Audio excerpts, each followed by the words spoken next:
May kaunting free range po dito na kakapag-provide kahit papaano ng free eggs. Yes, you can see this is the view also. You can see the houses. Ako lang po nagtanim nito, nag-ayos. So this is the one. So it's a walkway. Then you can see the kitchen also. I have 3 chalet here. Yung mga kubo-kubo.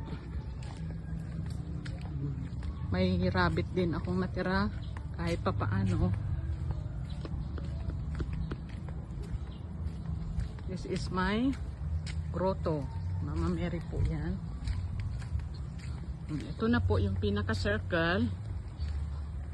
Yan. This is the view from the inside. Go towards the gate.